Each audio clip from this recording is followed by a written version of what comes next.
What does flow mean to you? Flow is a state of mind, a state in which a person becomes fully immersed in an effortless and continuous progression.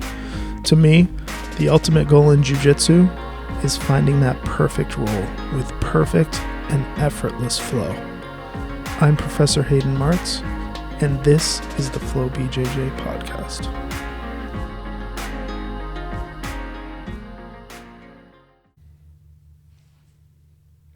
Hello and welcome to the Flow BJJ podcast. This is Professor Hayden. Today I have white belt James and Hayleigh with me. We're going to record, we're going to talk about a couple different things. We all have compiled a list of our favorite athletes and grapplers, and then we're going to talk about the must-learn techniques for new jiu-jitsu students. So how's it going, guys? It's going pretty good. Going good. So first off, we are going to completely wing it, guys, so bear with us. This is going to be an interesting episode, but it should be fun. I want to start off with one of my favorite fighters who may not have the best MMA record. He's was a prodigy in jiu-jitsu, but he was willing to fight anyone, which made him pretty beloved by fans, and that's BJ Penn. He fought UFC, but going back, his fight history is pretty extensive. Are you guys familiar with him at all? Yes, a little bit. I remember hearing about him a little bit when I was younger. He was pretty much he's a pretty good killer. Him versus Frankie Edgar and GSP were pretty legendary. Yeah, so the biggest thing with him, his nickname was the Prodigy. He was one of the first people to get a black belt in Brazilian Jiu-Jitsu in a very short amount of time. I think it was 4 years, yeah, right? It was about 4 years. So what made it interesting with him, I just pulled up his record. He was 16-14 professionally, which isn't great, but 30 professional fights, to be in there for that many is pretty amazing, first of all, as far as longevity goes. But if you look back in his fight history, he fought in the UFC, but he also fought in, I believe, Pride, and took some really interesting matchups where he was not nearly as big as the other person. For example, I believe he fought against Lyoto Machida, and BJ Penn is 155-pound fighter. Mm-hmm. Lyoto Machida, if you guys remember, fought in the UFC, I believe, at 205. Yeah, I believe so. That was at K1 Heroes. Yeah. So he was willing to fight anybody pretty much at any time. He had a couple, and he always fought at the top too, which when you fight at the top, you tend to have not as good of a record when you're always fighting for the title or for another title shot. He lost to, I believe it was a championship match against Jens Pulver, which was way back now, 20 years ago, 2002. But then fought against guys like Matt Serra, who was a black belt, great jiu-jitsu guy under our lineage with Renzo Gracie. Fought against Matt Hughes, fought against Renzo Gracie himself, George St. Pierre, Matt Hughes again, Joe Daddy Stevenson, Sean Shirk, JSP again, Kenny Florian, Diego Sanchez, Frankie Edgar. So these fights over and over were top guys. Matt Hughes again, John Fitch, Nick Diaz, Rory McDonald, Frankie Edgar a third time, Ryan Hall. So his list of people that he's fought, he's just over 500, but always game to fight anyone. So he's tops on my list. What do you got, James? Well, I actually wanted to touch on BJ Penn a little bit more. Just it's the level of people that because he wasn't known for his striking. Obviously he'd get in there and he'd brawl, he'd throw down, but the fact that he was able to carry himself with mostly a jiu-jitsu background up to that level and fight against people like Frankie Edgar, Yair Rodriguez, and people like that just says a lot about the importance of grappling, even in something like MMA. That being said, he had, I don't remember who, I believe it was Matt Hughes. I'm going to have to look and see, but it was a 10 to 20 second knockout of Matt Hughes. That's crazy. And Hughes was a monster. Yeah, right here, 21 seconds versus Matt Hughes. That was UFC 123, so 2010. But nobody expected BJ Penn, who he got better at striking. He's sort of along the lines of Damian Maia, who is like a jiu-jitsu phenom, but learned striking after. He actually got a little too far away from jiu-jitsu, in my opinion, and started to strike too much, which cost him some of the matches. But super, super fun to watch for sure. So who's first on your list? So one of the first ones that I'd like to talk about is Bryce Mitchell. He's an up-and-comer, currently in the UFC. He just recently defeated one of my favorite fighters, not favorite grapplers, but favorite fighters, Edson Barbosa, just through sheer grappling dominance. He's very proud of the fact that he's jiu-jitsu based. He always says something like it's like swamp jitsu or something silly like that. And he's coming in and, he's all these guys, all these strikers that are saying, oh, I'm going to keep it up. You're not going to take me down. And he proves them wrong every single time. I just pulled up his stuff because I don't know a ton about late UFC stuff, but that dude's 15-0, man. That's more than an up-and-comer. Yeah. Well, I meant in like the rankings. I think he's ranked 7 or something. Gotcha. So it looks like last 6 fights in a row in the UFC he's won, including a submission twister. Yeah. That's pretty sick. It's him and the Korean Zombie, I think, are the only two that have hit that. That's awesome. Yeah, so he just beat Edson Barbosa. Yeah, that's a good one, man. Yeah. What do you have, Hayleigh? My favorite grappler is Kendall Rusing. She recently was in ADCC trials. She won her first match, but then couldn't compete the second day because of a back injury. However, they invited her back to ADCC trials regardless. But she's a 7-time world champion throughout all of her belts, and I own one of her takedown instructionals, and it's all just amazing. She wrestled in high school as well. Freestyle, and she's just really incredible. Yeah, no, I agree. Her dad is also her instructor too, which is kind of cool. Mm-hmm. Just pulled her up. First place IBJJF World Champ 2019, first place Pan American Champ 2021, World Champ 2019, ADCC West Coast Trials this year, UAE JJF Grand Slam in 2019. So that's quite the last couple of years for sure. Mm-hmm. She's really fun to watch. She actually has a style that I feel like you are developing into, which is heavy stand-up with really good takedowns and then aggressive on the ground, constantly pushing the pace, mm-hmm. which I think is good. She's also, like, when she was injured or she stopped training in the gi or competing in the gi for a little bit there, and she was commentating, like, pans and some other things, but she is a great commentator as well. She's a really good commentator, for sure. Just a paragraph on her BJJ bio here. It says, by the time Kendall was 7, she was already practicing Brazilian Jiu-Jitsu with her coach and her dad, as well as judo. Then she broke away from Jiu-Jitsu at 13 to focus on wrestling. Spent 6 years wrestling, and then has transitioned back into jiu-jitsu. So she was on the 2012 USA wrestling team, U.S. Olympic Training Center. So she's only been back into jiu-jitsu for like 3 years, that's insane. That's pretty crazy. 33 wins as far as professional jiu-jitsu goes. So that's pretty awesome. All right, next on my list is one that some of the longtime jiu-jitsu people will be more familiar with. I'm not sure if you guys will be. That's Janji Ribeiro. Quick thing about him. Back when I was a white belt, and I've told this story before, I had 2 people that I wanted to meet and take a seminar from when I was a white belt before I stopped training jiu-jitsu. And one was Janji Ribeiro and the other one was Tom DeBlas. And now I'm a Tom DeBlas black belt, which is awesome, but I still want to go to a seminar taught by Janji. He just seems like an awesome guy, and his jiu-jitsu credentials are amazing. I'm just pulling them up right now. So Janji Ribeiro is, just listen to a few of these credentials. First place IBJJF World Championship 2004, 2005, 2006, 2008, 2015. First place IBJJF World Champion no gi 2012. First place ADCC 2007, 2009. IBJJF Pan American Championship 2001, 2, 5, and 6.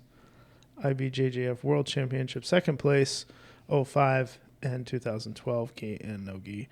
ADCC second place 2009, ADCC third place 2005, 2017, IBJJF World Champ 2013. So from basically 2001 to 2015, like just right at the very top. And he's been injured for the past, off and on, for the past maybe 3 years. But he's actually going to be in the ADCCs this year. For people who are newer to jiu-jitsu, anyone who hasn't trained, who hasn't trained for more than 2 years, you may not know who he is, but like he's right at the top, which is really cool. Known for heavy guard passing. He's a heavyweight, super heavyweight. His guard passing is amazing. His guard is amazing. He's one of the people that Tom refers to as like, I believe he's never had his guard passing competition. Some crazy stat like that, or like it's been passed once, or some, like it's insane. Like That's crazy. Even me on a like training session today, say for example, I'm a black belt, there's a bunch of blue and purple belts there, like I might be able to go the whole day without getting my guard passed. This dude went 15 years in competition without getting his guard Like passed. the highest level, too. Right. Against the best there is. Yeah, so pretty crazy. Who's next on your list, guys? One that I really like is, he's also known for his run in the UFC, is Ryan Hall. Yes. I actually really like Ryan Hall because he kind of brings a part of jiu-jitsu that you don't see a lot of into the world of mixed martial arts. You know, he goes for the leg locks, stuff like that. My first time ever seeing him was, I think, back in like 2016, and I really knew nothing about grappling at all. And watching this man dive down onto his shoulders and put his feet into the air and then finish the fight in about 10 seconds blew my mind. I had no idea what he had just done. He's had a really hard job of getting fights, hasn't he? Nobody wants to fight him. Yeah.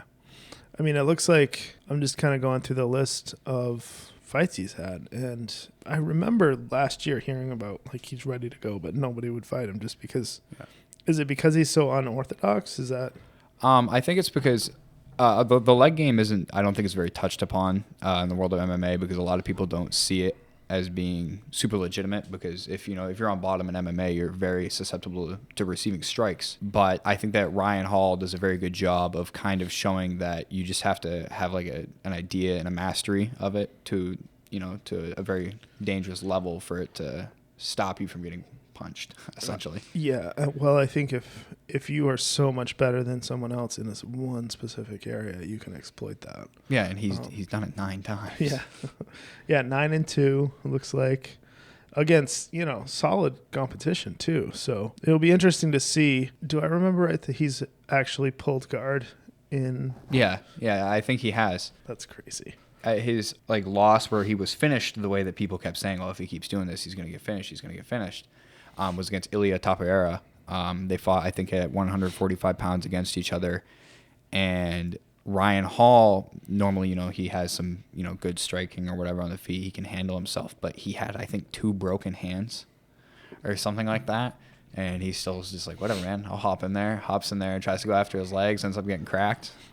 And then he's like, okay, yeah, I had 2 broken hands. Comes back a couple months later and wins his next fight. Yeah. With the same game plan. Derek Minner, looks like, to UFC 269. My one story about Ryan Hall, we were at ECI 4 when Hayleigh was just fighting. Sandy and I were, I can't remember where Hayleigh was, but Sandy and I were waiting. We were like in the hallway/lobby, and we're debating whether we were going to go upstairs to the room and get stuff, but the fight was like, I don't know, an hour away. The event was an hour away from starting. And I look over, we're getting on the elevator, and Ryan Hall's standing like 6 feet away from me. And I'm like, is that right? Yeah, that's Ryan Hall. It really sure is. I didn't know why he would be there, what he was doing. I think he was coaching somebody there, I think. He was coaching, yeah. He had his guy actually made it to the final too. He has a school called 50-50. Oh, that's cool. And his guy made it all the way to the final against Kieran Kichuk. So it was cool. Who is next on your list, Hayleigh? One of my favorite exciting grapplers that is up and coming is Damian Anderson. We saw him on at least a couple ECIs, I think. He's just a very, very exciting competitor. He was at ADCC trials. He had a crazy match against, was it Andrew William Tackett? I think May have been Andrew Tackett. I think it was Andrew Tackett, and it was absolutely crazy. Like, they went off the mat. Like, Miguel Benitez was reffing that match from Montgomery BJJ. That was a crazy match. Insane. Yeah. If you go back to and watch, I want to say it's Emerald City Invitational number 2. He had a crazy standing Kimura against, I don't know who it was, but it looked like he completely ripped his arm off his body. Yeah. Like, so crazy. He's definitely a solid up and comer. So I'm excited to see what he has. He did really well in ECI too. The whole thing was really good. The crowd was going wild for him as well. Yeah, almost to the point where it was annoying. Yeah. Like, it was so one-sided. The entire audience was cheering for him, and no one was cheering for the other guy. Must have been disheartening. Yeah, that's got to be a little rough when the entire room is against you. Well, I mean, and he also sold 40 tickets to Sam McHale's event, so that makes sense. That's what gets you on future events too. Yeah. All right, so next on my list, I've got debatably the greatest overall grappler of all time, but depends who you ask, and that's Roger Gracie. So ask anybody that's been training for under 4 years, and the answer is almost always Gordon Ryan. But Roger Gracie is pretty much a legend in the sport. I mean, there's not anyone that I can think of that has higher credentials than he does. I mean, I just listed off John G. Ribeiro's credentials, which are pretty crazy, but Roger Gracie, like, same thing. In both ADCC, first place ADCC 2005, but then, like, listen to this run. World Championship, IBJJF, 04, 05, 06, 07, 08, 09, 2010. Like, 7 years in a row, won the World Championship. Won the Pans, the Europeans, so, like, he's one of the greatest of all time. And one of the things that is really cool about him is he did it all with, like, the most basic jiu-jitsu. So, most basic gi throws, stand up, and his well-known finish is the cross choke from the mount. He would literally mount you. You could not get out, and he would cross collar choke you from the mount. Every time you knew it was coming, and he still did it. Sounds like a nightmare. Yeah. So just, I mean, we might as well talk about Gordon while we're here, because that's probably the closest thing. That was my next guy. So yeah, let's go for it. Gordon Ryan, tell me your thoughts on him, and I'll follow up as well. So the thing is with Gordon Ryan, before I even actually started to get into jiu-jitsu on its own, like, I knew his name. He's very, very well known, and I think that's where a lot of his importance to the sport comes in. Is he's kind of I feel like he is to the jiu-jitsu world what McGregor was to MMA. Not, even though Gordon Ryan's obviously much higher level, because I can't remember the last time he lost or anything like that. But he definitely sells. He's shown people how to create this, like, image around yourself. Yeah. He's bringing it more into the limelight. His squad there with John Danaher. I mean, it's kind of like a niche sport, sort of, but his name is propelled beyond that simply due to how he presents himself. Yeah. The only reason I can think of that anyone could ever have an argument that he's not the greatest of all time, which will always sort of irk me, is that he never competes in the gi. Mm-hmm. That being said, I feel like no gi is getting more and more popular, like, every year. Gi is always going to have its place, but he's by far the most dominant no-gi grappler that I've ever seen. And we've watched it happen, like, coming right up through. You know? He also literally uses his, like, who's number one matches to advertise for his instructionals, and will call his submissions before he even hits them, which is absolutely insane. Like, especially going against people, like, at the highest level, submissions become more and more rare, and for him to be able to write on a piece of paper that he is going to armbar someone is absolutely insane. Yeah. I mean, he's literally telling you exactly how he's going to finish you ahead of time. And we're not talking about like slouches here. We're talking about other guys who are like among the best. Like Roberto Jimenez, like he literally wrote on a piece of paper that he was going to armbar him, and he did. Yeah. I mean, the biggest one for me was, maybe it was a year or so ago, but Mateus Denise, he won ADCC in his weight class in 2019. Gordon like called his shot against him, like, and made him look like a child the entire match. And we're talking about a guy that won ADCC like less than a year before that. It's just absolutely insane. I think that to go back to the no gi versus gi thing with him, I think the reason why it's picking up more than gi, and I think Gordon really shows this, is that it's more visually active. Yeah. So it's easier for just a common audience to watch, especially if like you don't really know what you're looking for, what you're looking at. A gi match might seem like a complete and total stalemate for about 5 minutes. Yeah. You just don't see the small advancements that are being made because you are wearing a handle. You're wearing a weapon that you can use, and you're wearing a weapon that can be used against you. Whereas in no gi, there's not really that other extra layer added onto it. Right. It's much more loose and flowing. Well, I think I just watched BJJ Heroes last night, which is similar to Who's Number One. It's based in Brazil, but it revolves mostly around gi. And while I, as a black belt, certainly enjoyed watching it because there was a lot of details, I can absolutely see how just your average spectator wouldn't enjoy it, because there's not as high of a pace. There's not, as much movement.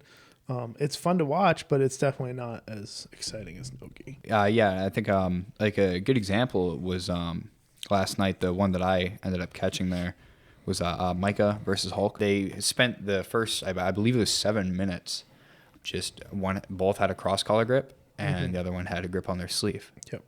And they stood there because, they were so matched in skill and strength that they couldn't really make that advancement. Whereas in no-gi, I don't feel like you kind of have that liberty. No, I mean, I agree. It's like, it would be difficult to spend 8 minutes on the feet in no-gi without getting a takedown of some sort. It would be really hard to do. And but then it was weird because they showed how fast and drastically it can change due to the gi. He hopped down on his back, and I believe Hulk shot, and Micah sprawled out on top of him, ran to the back, got his back, and before he even sunk his hooks in, he had already set up his bow and arrow choke. Yeah. And that was, he didn't have to dig underneath his chin for the rear naked or anything like that. He just reached in, grabbed his collar. That kid is going places too, though. I mean, he's 17 and he's a black belt already. Like, you're not even supposed to be able to get a black belt at 17. And he's beating, you beat a guy with the nickname Hulk, who literally is like this massive dude. It says a lot. Like, that kid will fight anybody, and he usually wins. I fully expect him to do really, really well in ADCCs. Like, he's that good, and he's 17. Aren't you watching ADCCs in Las Vegas? Yes. Yeah. That's going to be crazy. I don't know if you know that, James, but Sandy and I are going to Las Vegas to watch ADCC. That actually sounds awesome. Yeah. We are, tickets went on sale on Black Friday last November, and I literally had my phone going and the computer going at the same time, waiting for tickets to become available, and they sold out within it reminded me of buying concert tickets when I was a kid. They sold out 6,000 tickets, I think, in under 30 minutes. Oh my word. So we have seats in there in the first 4 or 5 rows. So it's going to be pretty incredible. And the list of people that are already signed up or have already earned spots for ADCC is mind-blowing. It's really crazy. Will you be meeting up with Brian James there? Yeah, Who so else? Brian James, a.k.a. Jiu Jitsu Cop, I bought 4 tickets, one, for me and Sandy, and then for Jiu Jitsu Cup, and for my buddy who's a Henzo Gracie black belt, J.M. Smith from Charlotte. So we're all going to be flying there, meeting up while we're there, and it's going to be insane for sure. It's going to be sick. All right, Hayleigh, who you got next on your list? It's hard to top Gordon Ryan, so it better be a good one. So one of the biggest upsets, or something that everybody was waiting to happen in female jiu-jitsu, was someone to beat Gabby Garcia, and that was Amanda Leve. That's a good one. I like her a lot too. She's fun to watch. Yeah. She is at the Who's Number One tournament thing, and she ended up getting to Gabby's back and locking in an RNC. She didn't get the finish, but she won the match for that, and it was satisfying, to say the least. Yeah. I mean, she's sort of an up and comer, but also she's been around a little bit too.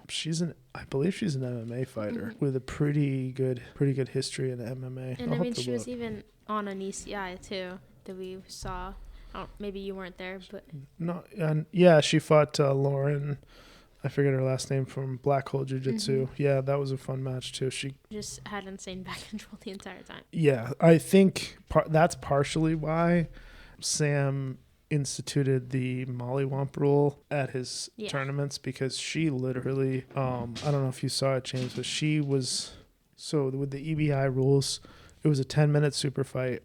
She was probably on the girl's back for 8 of the 10 minutes, but couldn't get a finish. But she literally dominated the match. And then when you go to EBI overtime, where do you start? On the person's back. So she spent all 3, I believe it was all 3 overtimes, the full 2 minutes on the girl's back. So you're talking like 15 minutes of watching this girl on somebody else's back, and like just dominated her the whole time. But hats off to Lauren, who didn't tap. But Amanda is, she's a pro MMA fighter. She's 1-0 right now. Looks like just 1-0. So I think she's got some more fights coming up. Last one for me, I have to finish with Tom DeBlas. I mean, I was gonna say him. I'm gonna go through some of his credentials, but most of the people under our lineage have probably already figured out some of the stuff. In all honesty, like, he's given back more to the sport with his instructionals and his motivational stuff and inspirational stuff like that, than having the crazy statistics like, Hodger does or John G. Ribeiro does. I mean, don't get me wrong, he's won some pretty amazing stuff, but it's more than just that for him, and that's the way I see it. Like, he's grown. His academy has 1,000 students. He has 40 affiliate schools, in like 5 continents, right? Yeah. So I mean, you don't get that by just hanging up competition and walking away. Like, that takes a lot of work, day in and day out, and to care about people and their success. Along with that, his impassable half guard. Yeah, that's for sure. And leg locks too. Mm-hmm. I mean, you're not gonna footlock him. Not gonna finish him. No-gi world champ 2015, absolute 2007 as a brown belt, world championship, Pan American championship, brown belt 2008, no-gi Pan American 2013 champ, Grappler's Quest champ 2013, expert division champ, Grappler's Quest same thing, ADCC American National Absolute champ, Professional Grappling League Super Fight winner, ADCC New York Super Fight champ, ADCC Trials champ in 14, 16, and 2009, no-gi world champ 3rd place. So just like the same type of, I mean, really the list is still pretty impressive, but just his ability to stay relevant, teaching, and now for me, the thing that I really like is the fact that he is now starting to coach people who are aspiring to be champions as well. I feel like it's really difficult to be a high-level practitioner and a very high-level coach. I feel like they're not mutually exclusive, but it's really hard to be really good at both. You have guys like Danaher, who, like, he hasn't won anything, but he's regarded as like the greatest coach that ever lived. Whereas you have competitors that can't teach very well, So he's able to do both, which is pretty amazing for me. You guys have any more on your list? I wanted to just touch on Hoist Gracie. Yes.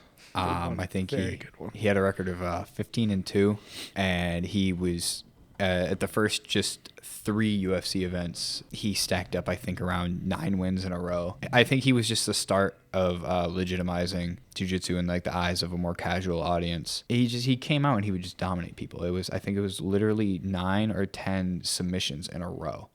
Yeah. It's hard to think about how dominant he was. Like, he won. So his list of titles, his like championship title list, is very short. But if you think about what they are, it's incredible. Like, 3-time champ, UFC 1, UFC 2, and UFC 4. I can't remember who won UFC 3. It may have been Ken Shamrock, but I'm not sure. But the 3 championships, he fought through like a giant bracket all used to be in tournament one day. style, yeah. Yeah. No weight class, no time limit, no rules, basically, Yeah. And to be honest, he's the reason why I started jiu-jitsu. Like, Really? oh yeah, That's awesome. For sure. Yeah. I remember being in high school. I didn't start jiu-jitsu until I was about, I want to say 27 or 28, but I remember in high school, one of my friends at school, like, showing up with this VHS tape of UFC, whatever, 1, 2, 3, whatever it was, and seeing, like, this dude in pajamas, basically, like, beating up these way bigger, stronger, more chiseled dudes, and it's like, oh, wow, that's incredible. How's he doing that, And I remember, like, learning this really, really sloppy guillotine choke from just like watching the tapes, and it's like, in hindsight now, it's interesting to be where I'm at, having had that happen. At the time it was like, oh, that's cool, and that was sort of it, but then later on down the road, it's like, oh, jiu-jitsu, I know what that is, and then like, oh, there's jiu-jitsu local, that's cool, let's go try it, so that's awesome. That's cool. Yeah. What do you got, Hale? All right, so last one for me. A teammate of ours, Jaden Mueller, currently ranked number 6 at 145 pounds, and she is the purple no-gi world champion. Recently, she's been on a bunch of super fights. She was just at ADCC trials as well. She won her first match, and then her second one, she lost by points, I believe, or maybe she won 2. Yeah, I think she won a couple. Yeah. Maybe 3, actually, but she went up against Hayleigh Kravar, which that girl was insane, too. Yeah, before I even knew she was going to end up fighting Jaden, I was saying to Megan Aiden how, like, that girl is insane. She's 15 years old. She's a green and black belt, I think. Green and black belt, and she's ranked number 5 in the world. At 15 years old. So that's... Yeah. Well, let me tell you something. And you have to be good if you compete in a full leopard outfit. Yeah. Head to and toe. No, not to serious? mention the fact that she wears 2 pigtails when she's beating up 100%. people that are like Absolutely 3 times her age. That's a power move. Yeah, like, for sure. I mean, like, literally, you can look up some of the outfits she's worn. I've seen like a full like rainbow looking suit. I've seen like the leopard print one is It's literally just look at her Instagram and you can see it's all her posts with 2 straight up 2 huge ponytails like off the side of her head too. She looks like a 15-year-old. She's on Fight to Win every weekend and like beating up people that are way bigger than her. Like, she's pretty amazing, gi and no gi, but at trials she ended up beating Jaden. However, Jaden is absolutely a monster. So I'm showing James a picture of her right now. It's literally absolute insanity. Like, that's her against Jaden right there. That's a style right there. I mean, but I mean, wear that for your you've got to be able to back that up, man. And she can clearly. That's amazing. Like, that's actually like. She did end up losing to Elizabeth Clay the next round, though, by via heel hook, I think. It was, it may have went the distance. No. Was it a heel hook? Yeah. Okay. Well, Elizabeth's known for pretty much among the best heel hooks in the game. So, And then the thing is you also have to think about the fact that she's 15. Like the body composition difference between a 15-year-old and a fully developed like 20-year-old woman. yeah. The muscular density, bone density, and everything like that. The physical disadvantages that she's going to be at, and she's still at that level. Right. This speaks to her skill. Right. To level that. But she's, like Hayleigh said, she's competing every single weekend. On like a fight to win. At like a super fight every week. Like she's finding where's the next one. Okay, I'm going, and just taking on whoever she can take on. She's a green belt because she's 15, so she's not allowed to get a blue belt yet. Some people break those rules, but she's not. Right. Which, I mean, that's how it should be, honestly. Yeah. Nothing against Mika, but he's 17, so in a lot of people's eyes, he's not supposed to get a black belt. Is he a black belt? Absolutely. But the opposite side of that coin is you look at Cole Abate, who is, I want to say, 16 and trains at Art of Jiu Jitsu, and they're taking the opposite approach. Maybe he just turned 17, so they gave him his purple belt. Because once you're 17, you can get a purple belt. He just won ADCC trials. So he should be technique wise, he's a black belt, but he's still developing. He's still, a kid, but he's insane too. But for her to be a green belt, 15 years old, can't have a blue belt yet. It's just, it's crazy. They better send her straight to purple though. I don't know what they'll do. I really don't. It's interesting. But back to Jaden. Jaden is a insane up and comer she just got her brown belt just recently. She's, I want to say 19, maybe 20. No, she's like 20. She just turned 21. 21. Okay. So same thing though. Like up and comer, willing to fight anyone. Trains at Tom's school at Ocean County. She's gonna be good. Like from what level she was at before she started training with Tom to where she was at within a year.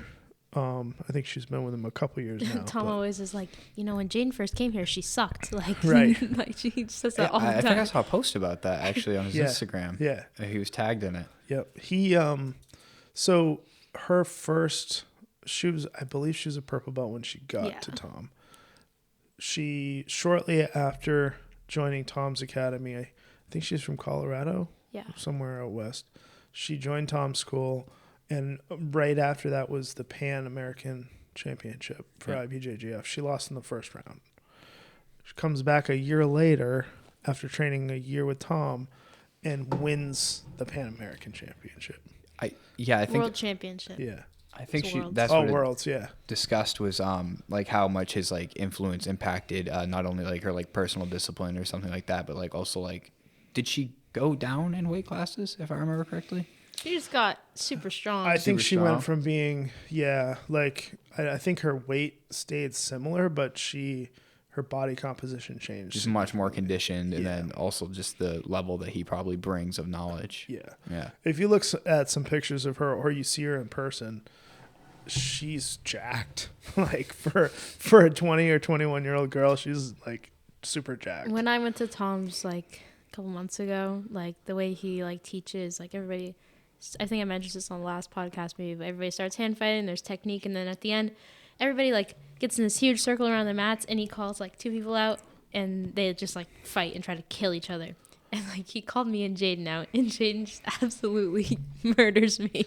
She like it was amazing, but she like has an insane pace, and like it's like she's super super friendly off the mat, but as soon as you're against her, she's like tries to kill you. Oh well, that's a really interesting mindset that a lot of people don't have. Like I've seen it. Like she comes off the mat and is like an excited puppy, happy to see you. But Golden like retriever. 5 seconds later, if you guys are on the mat against each other, she will straight up try to kill you. And then as soon as it's over, it's right back to like, it's just her mentality, like not gonna give you an inch because who knows what could happen. You know? Really crazy. All right, guys, that's everybody on my list. Do we any more people on your list? Is that finish I it think out? I just want to mention J-Rod for a second. Yeah, absolutely. Like how he performed at ADCC trials. Yeah, As a well, blue let's take a belt. second and talk about all the trials winners real quick before we finish up. Yeah, so J-Rod went in as a blue belt training at B Team, and he literally like came in and just, I believe he just RNC'd everyone except for in the finals where he buggy choked his opponent, which is crazy to think about. He like subbed his way to the finals and won, and then at the end Craig gave him his purple belt, which he's bleeding all these black belt like amazing world champions Yeah, as a blue belt, training in like an actual blue belt, like training for 2 years, not held back for like right. Oh, wow.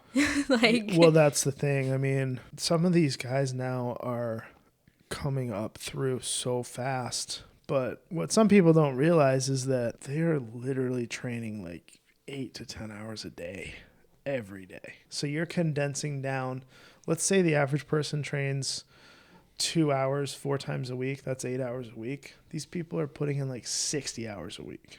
So your 1 year of jiu-jitsu is 5 years of jiu-jitsu for them. Oh, yeah. They're literally training 5, 6, 7 times as much as the normal person. So you can end up being this crazy.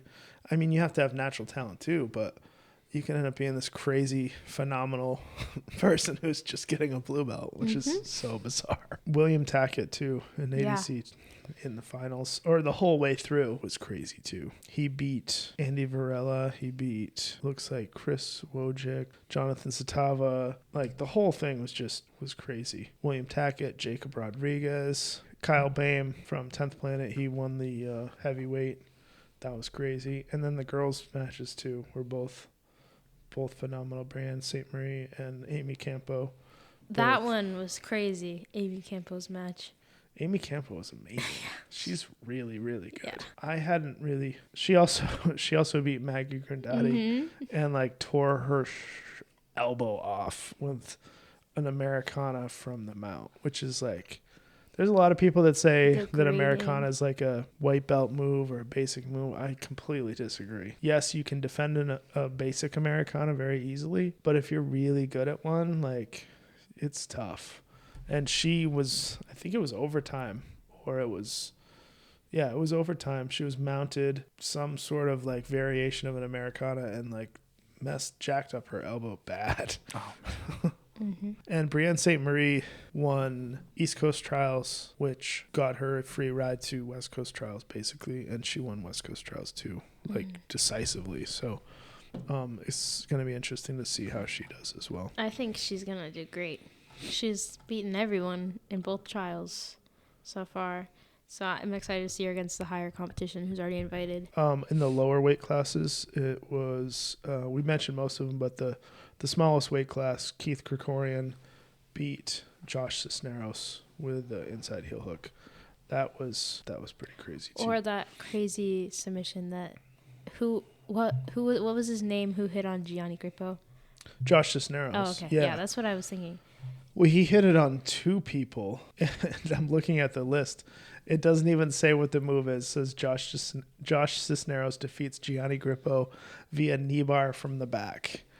There's crazy. a name for it. I forget. It starts with S. He did it twice. Just tore his knee off. Yeah. So you're literally, the person is like tripoded up on their feet and hands, like not wanting to get taken down. You're on their back, and then you reach across and knee bar them and pull it right past their shoulder. I think I saw that. Yeah, it's Wait a minute. So he did it twice in the tournament, and both guys are like pretty seriously injured. One, because they didn't see it, and 2, it's like it tears your hamstring is what it does. Because most people aren't flexible enough to have their knee behind their ear. It's pretty brutal. I'll show it to you later. It's awful. Did James look like he's in pain right now? Because when you first described, I'm not gonna lie, I must have misinterpreted. I thought you meant he reached down and pulled up towards his head. I didn't think you meant he like made him contort unnaturally to the point where his knee was all the way up by. Yeah, it's brutal. Disgusting. I forget what it's called. The name of it escapes me, but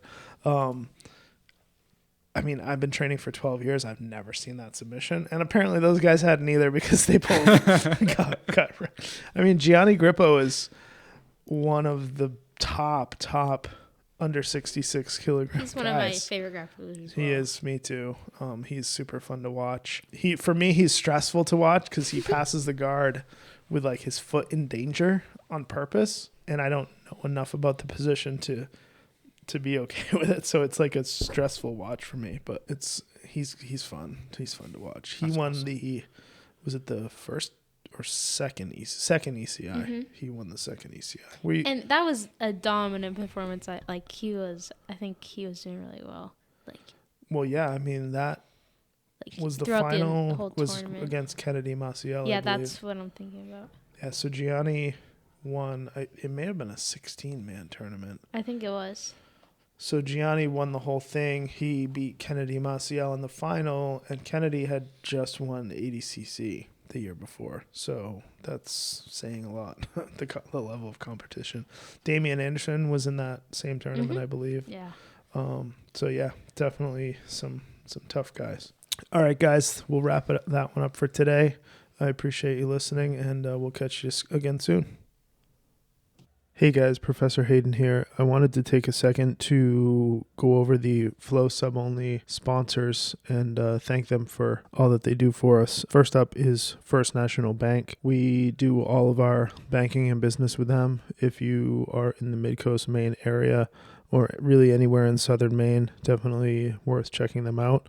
Huge thank you to them. Thank you to Charles Schwab. If you are looking for an investor, great company to use. I can set you up specifically with one of their brokers. He does an awesome job. Thank you to Foot and Ankle Associates of Maine. They did my most recent ankle surgery, and they were absolutely amazing. They are phenomenal. They took phenomenal care of me, and the results were amazing. Epic Roll BJJ. They are the official gear company of Flow Brazilian Jiu-Jitsu. Huge thank you to them. Awesome gear. Definitely check them out as well. Thank you to Gym Desk.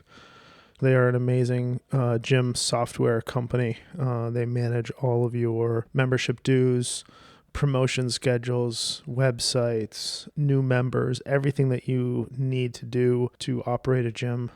They take a lot of the legwork out. Phenomenal system. Highly recommend them. Roll Junkie, another gear sponsor. They actually just sent me a care package. I tried the no-gi gear on last night. Absolutely phenomenal stuff. Very, very high quality. Highly recommend them as well. I'll definitely be buying some more gear from them. Flow Kimonos. They're a company that we've been using for a long time for kids and adult gis. They have super light, super comfortable gis. I really, really like their kids' gis. When you're a little kid, gis are not comfortable, and they have managed to create a comfortable gi for kids, which I really, really appreciate. Digital RX Consulting.